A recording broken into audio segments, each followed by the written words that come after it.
সুপ্রিয় দর্শক শ্রোতা, Atrai agro and fishery channel পক্ষ থেকে আপনাদের সবাইকে স্বাগত। তো সুপ্রিয় দর্শক শ্রোতা, অনেক ব্যস্ততার কারণে অনেক দিন ধরে ভিডিও দেওয়া হচ্ছে না।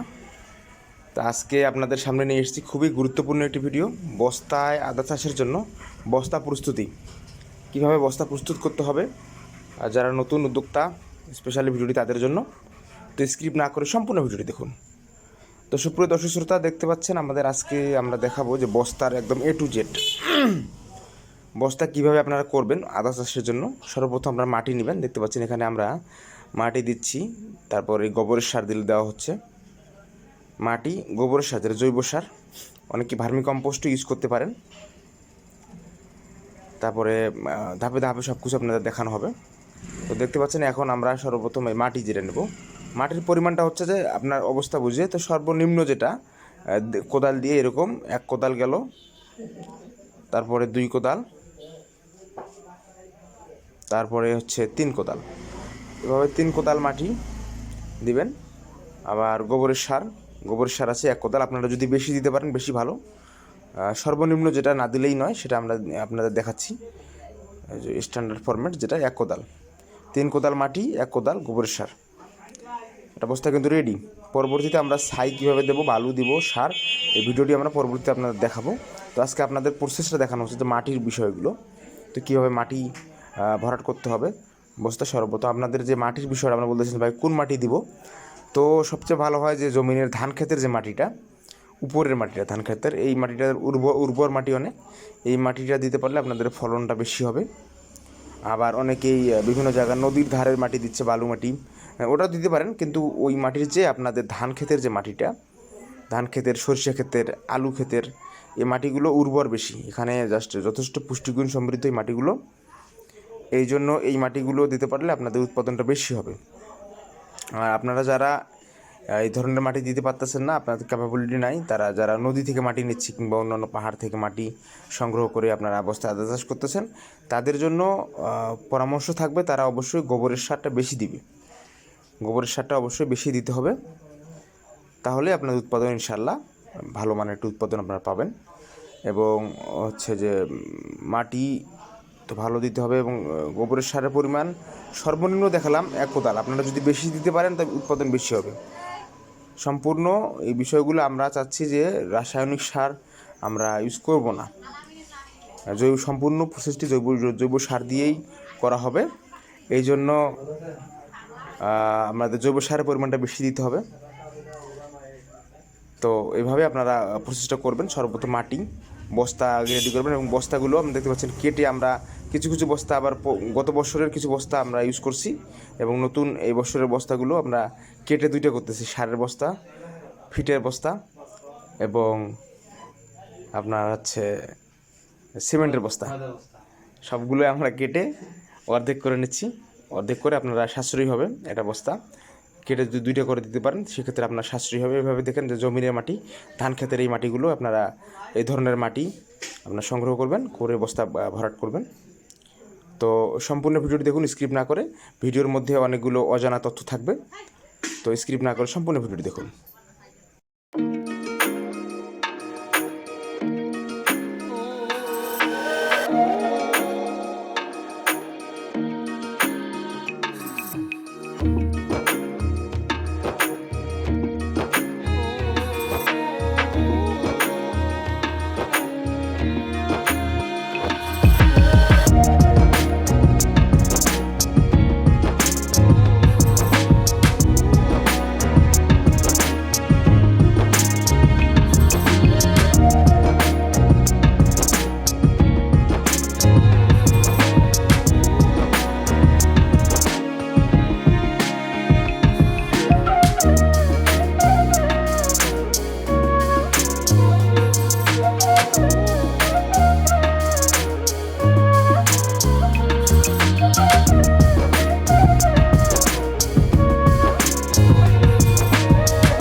তো সুপ্রিয় দর্শক শ্রোতা, এভাবে আপনারা হচ্ছে সারিবদ্ধভাবে বস্তাগুলো বসাবেন এবং আমরা জাস্ট এক জায়গায় এনে রেখেছি আপাতত।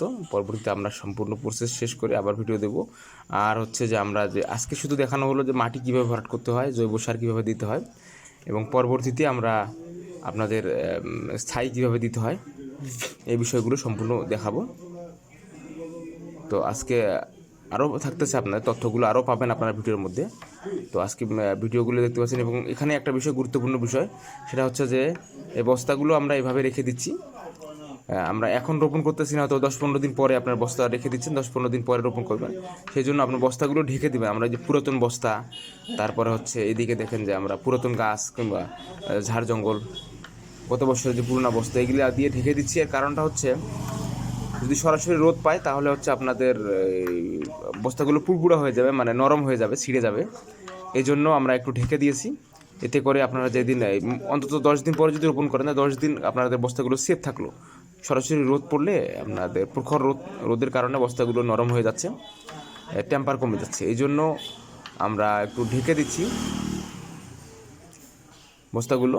অন্যান্য কোনো কাপড় কিংবা কাঁড়ি, খ্যার, এগুলো দিয়ে আপনারা ঢেকে দিতে পারেন, যাতে রোদের আলোটা সরাসরি না পড়ে। এবং যখন আপনারা রোপণ করে দিবেন তখন একটু পানি দিয়ে দিবেন। এই জন্য পানি থাকলে আপনাদের বস্তাগুলো টেম্পার বেড়ে যাবে, এই জন্য আপনারা ওই পানি দিয়ে দিবেন। এখন যেহেতু পানি দিচ্ছি না আমরা, এই জন্য একটু পূর্ণ বস্তা দিয়ে আমরা ঢেকে দিচ্ছি। তো এভাবেই আপনারা ঢেকে দিয়ে রাখবেন আপাতত।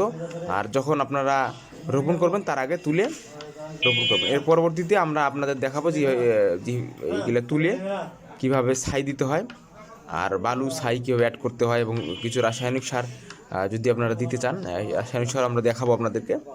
আমরা চাই নতুন নতুন উদ্যোক্তা তৈরি হোক, নতুন নতুন সম্ভাবনা তৈরি হোক, সম্ভাবনার হাতছানি আমাদের বাংলাদেশ হাতছানি দিয়ে রাখুক সব কিছু। তো আপনাদের যদি কোনো কিছু জানার থাকে কিংবা জানানোর থাকে তো অবশ্যই আমাদের সঙ্গে যোগাযোগ করুন। আমাদের Atrai agro and fisheries farm সর্বদাই সহযোগিতার জন্য আপনাদের পাশে থাকবে ইনশাআল্লাহ। তো এভাবেই আপনারা বস্তার প্রসেস সম্পূর্ণ করবেন। তো সবাই ভালো থাকুন, সুস্থ থাকুন, সবাইকে ধন্যবাদ।